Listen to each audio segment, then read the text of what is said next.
So what's up? Magandang hapon sa inyong lahat mga kamanok. Once again, this is Linyada ng Mamay. So at this moment of time, nandito ulit ako upang sagutin ang inyong mga katanungan na inilalagay sa comment section. So mga newbie, mga baguhan, mga gustong pumasok sa ating passion na pagmamanok, welcome po kayo sa channel natin. So kung kayo man ay gustong ma-guide, gustong may malaman, matutunan tungkol sa mundo ng pagmamanok, nandito po ako para mai-discuss ang lahat ng bagay tungkol sa pagmamanok. Basta alam ko po and na-experience ko po, handa po akong paliwanag yan sa inyo. And syempre, kung may mga katanungan kayo na hindi pa abot ng kaalaman ko, willing po akong mag-research at alamin yung mga kasagutan sa likod ng inyong mga katanungan na yan. Kaya mga kamanok, isa lang hinihiling ko, if ever na nagugustuhan mo yung mga videos na nagagawa ko, ginagawa ko, napakarami na po niyan, balikan nyo na lang po. Don't forget to click the subscribe button, i-like yung video at syempre mag-comment ka na rin dito kung mayroong kang katanungan at gusto mo lang magpa-shoutout, okay lang din po mga kamanok. Kaya kung nagawa nyo na po yan,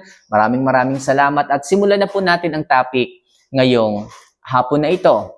So unang katanungan natin ay galing kay Ernesto Maanyo. Ayan, so idol, pwede bang ipakain sa manok ang maliliit na Jackie Oats? Kasi ang nabili ko, maliliit na butil ng Jackie Oats. Salamat po, idol. Okay? Maliliit na butil ng Jackie Oats. So, make sure lang po natin mga kamanok na Jackie Oats talaga yung nakuha natin. Okay? So, sa mga gusto ng lehitimong Jackie Oats ang mabili, so ilalagay ko po sa video ito. Hindi ko man sigurado kung dito pa sa tapat na to o dito ba sa tapat na to. Basta tapusin nyo po yung video. May lalabas po diyang image ng fermented Jackie Oats. Hindi ko kasi alam kung dito, o dito. Basta pag may lumabas habang pinapanood nyo po ako, i-click nyo lang po yun at magdadirect po kayo sa mismong seller. Doon na lang po kayo mag-order para po lehitimong Jackie Oats ang inyong makukuha. So pagdating po sa inyo ng inyong in-order na Jackie Oats, hindi pa po siya ganito Baka ini-expect nyo po mga kamanok na ganito po kaagad. Sabi ni Kamamay, fermented Jackie Oats daw yun Hindi po ganito kaagad Kayo po magbababad nito sa tubig. Pag dumating po yan sa inyong mga kamanok, yan po ay parang palay. Parang palay lamang pero hindi po siya palay Para po siyang palay na matutulis pero magagaan. Yan po ay ibababad nyo muna sa mineral water sa loob ng 1 linggo para po siya ay maging ganito mga kamanok. Siya po ay hihilab, tataba. Pero kung yan po ay maliliit at hindi po kamukha nitong pinapakita ko sa inyong fermented Jackie Oats o kaya hindi siya mukhang palay, para siyang, o kaya naman ang itsura niya parang kape, hindi po siya fermented Jackie Oats. Baka po siya ay oat growth. Magkaiba po ito Hindi po sila magkaparehas. Magkaiba po sila. Pero pag ito po ay ibinabad ninyo, nakagaya nito, siya po ay tataba, hihilab po siya. Kasi yung water po, yung tubig niyo pong inilagay dito, sisipsipin po siya ng oats, sisipsipin po siya para siya ay tumaba.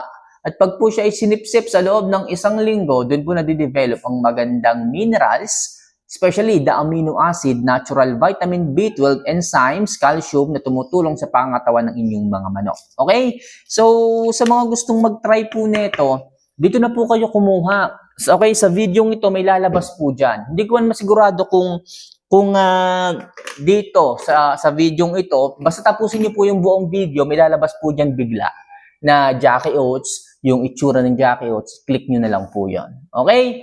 So, sino nga ba yung nagtanong? Si Ernesto Maanyo, sana po totoong fermented Jackie Oats yung nakuha ninyo o Jackie Oats yung nakuha ninyo para wala po tayong maging problema. Okay? So, next question.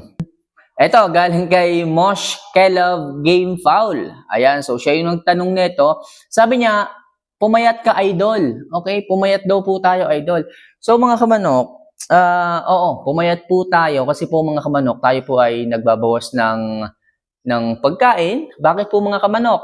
Kasi po, hindi naman po sa lahat ng pagkakataon, yung mataba o yung alam niyo na, dati makikita nyo, yung aking mukha, malaki, mataba, yung pangatawan ko, ganun din po. So mga kamanok, kapag po tayo ay umiidad, okay, tayo po ay tumatanda, so kailangan din po nating piliin yung ating mga kinakain. Hindi lang po tayo kain ng kain. At saka, Moskelav, mega shoutout sa iyo, idol kita. So, hindi po lahat ng kinakain natin is maganda rin po sa ating kalusugan. Habang bata pa, ako po ay 32 years old, iniiwasan ko na pong kumain ng hindi maayos. Kasi nasa wastong gulang na ako eh. Alam ko na yung tama at mali, yung hindi dapat sa dapat. Okay, actually, hindi na po ako kumakain ngayon ng kanin. Yung iba magtataka, Idol, ba't hindi ka kumakain ng kanin? Tandaan niyo po mga kamanok, ang kanin po, pag sumobra po yan sa pangangatawan ng tao, nagiging basura po yan. Siya po ay nag-i-store sa katawan natin sa form ng taba. Pag po tayo ay tumaba, especially yung tiyan natin, lumalaki, pag edad po natin ng 40 to 50, asahan yung marami kayong sakit na kakaharapin. Okay? Especially yung pagiging diabetic ninyo. Tataas po ang inyong sugar pag po masyadong malaki ang tiyan nyo pagka kayo ay umidad ng 40 to 50. Kaya ngayon pa lang, 32 pa lang ako, pinipili ko na yung mga pagkain na tama. Yung pagkain na healthy. Akala ninyo ang kanin healthy, hindi po yan healthy. Ang gulay healthy, pag din po napasobra yan, hindi rin po siya healthy. Yung mga kinakain ninyo, iniinom ninyong mga donuts, milk tea, soft drinks, hindi po yan healthy mga kamanok. Ako na po nagsasabi sa inyo. Okay, ang kinakain ko lang po ngayon, red meat, manok, isda, konting gulay, and syempre unlimited eggs. Marami po akong naka-stock sa ref na mga eggs, yan po ang aking kinakain. Wala na po akong rice, hanggat maaari, iniiwasan ko na yan. At ayoko na rin yan. At ngayon, nung ganun na lang po yung kinakain ko, hindi na po ako nagke-crave sa kung ano-ano mang masasarap na pagkain. Kasi dati, maikwento ko lang hindi ito tukol sa pagmamanok, para na rin sa inyo, yung ating mga nanonood dyan ng mga senior citizens, yung mga nanonood dyan nating may mga nararamdaman na rin sa katawan.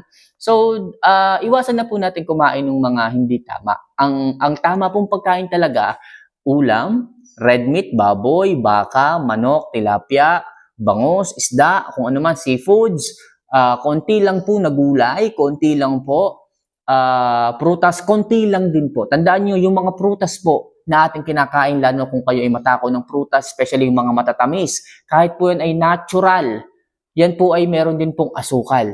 Natural sweetener po ang tinatawag.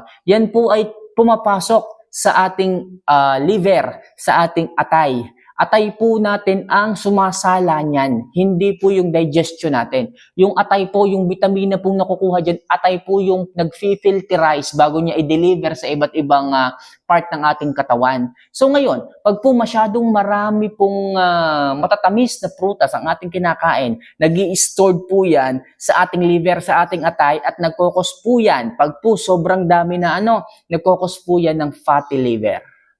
Tandaan nyo yan. Fatty liver po ang ikinokos niyan. Hindi po yung kinakain nating matatabang pagkain, matatabang laman, o matatabang ulam galing sa baboy. Hindi po yun.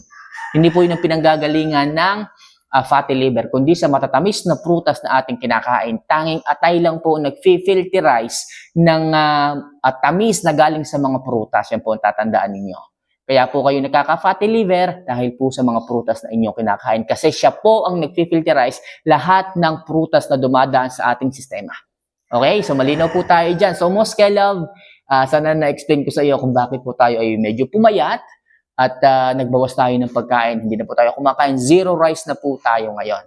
At yun, mas maganda ang pangangatawan, mas maganda ang feeling ko dahil magaan po compared natin doon sa pangangatawan natin noon na sabihin na natin maganda sa mata ng mga tao kasi may muscles tayo, maganda yung pangangatawan, mataba, medyo malaki ang tiyan, yung mukha, makapal din, malaki din. So, ayun po yung dahilan kung bakit pa tayo nagbabawas. Ayoko po na kung kailan po tayo magkakasakit, saka pa lang tayo mag-dieta, saka pa lang tayo magbabawas. Okay, nakakakain pa rin naman ako ng gusto ko, ng mga prutas, ng mga pagkain, kanin, o kung ano man, carbs. Kaso konti na lang po. Hindi na po yung talagang kain talaga, lamon talaga. Okay? So, ayan. So, medyo humaba na. So, proceed tayo sa next question. Galing kay Nelson Orlina. Ayan. So, Idol, ano ba ang po pwede nating remedyo sa inahin na kumakain ng sariling itlog niya? Okay? So, sa mga inahin na kumakain ng sarili nilang itlog, so huwag niyo pong hayaan. Huwag niyo pong hayaan na inumin ng inyong mga alagang mga manok kasi maraming dahilan. Unang-una, kaya po nila kinakain, dehydrated po sila.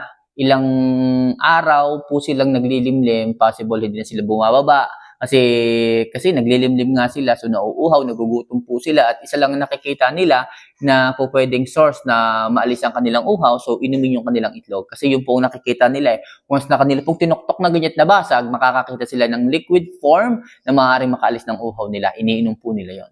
At pag po katagalan, pag ininom po nila, hindi naman po nila maiinom lahat yun eh. Pag nilimliman niya, nayapakan niya, mababasag, makukontaminate din po yung kasamahang mga itlog, mabubugok po lahat. So, po pwede pong ganun ng isang senaryo. Maaring mauhaw yung ating mga inahin. Maaari din pong nagugutom po sila. Okay, yung iba hindi makababa kasi gusto nilang maglimlim. So, ang mabilis na paraan, kainin po yung itlog para po mapawi yung gutom at yung uhaw. So, yun nga lang po ang bad effect na naapektuhan din po yung mga kasamahang itlog hanggang sa mabugok. Pwede rin po ang gawin yung mga kamanok is maglagay po kayo ng dummy eggs. Dummy eggs doon sa ilalim ng manok para po sa ganon, kahit tukain po niya, hindi po nababasag. Hanggang sa masanay po yung inahin, yung manok, na hindi na po niya kinakain kasi hindi naman po siya makakainom doon. Instead, mas pipiliin niyang bumaba ng pugad para humanap ng tubig kaysa tukain o tuktukin yung kanyang itlog. So, yun po. O kaya naman mga kamanok, ang pinakamaganda dyan, kuhanin niyo po agad yung itlog, ilagay sa ref, incubate niyo na lang po. Okay? So, idol, kamamay, sana kahit paano nakatulong yung simpleng video na to para sa ating mga kapwa magmamanok, mga baguhan, mga newbie na nagtatanong dito. Kaya ikaw, kung meron ka naiisip na katanungan, maaari po natin yung pag-usapan, pero ilagay niyo muna yan sa comment section para maumpisahan natin ang ating topic para sa katanungan ninyo. So, muli, this is Linyada ng Mamay. See you for our next vlog. Mahal ko po kayo. Paalam.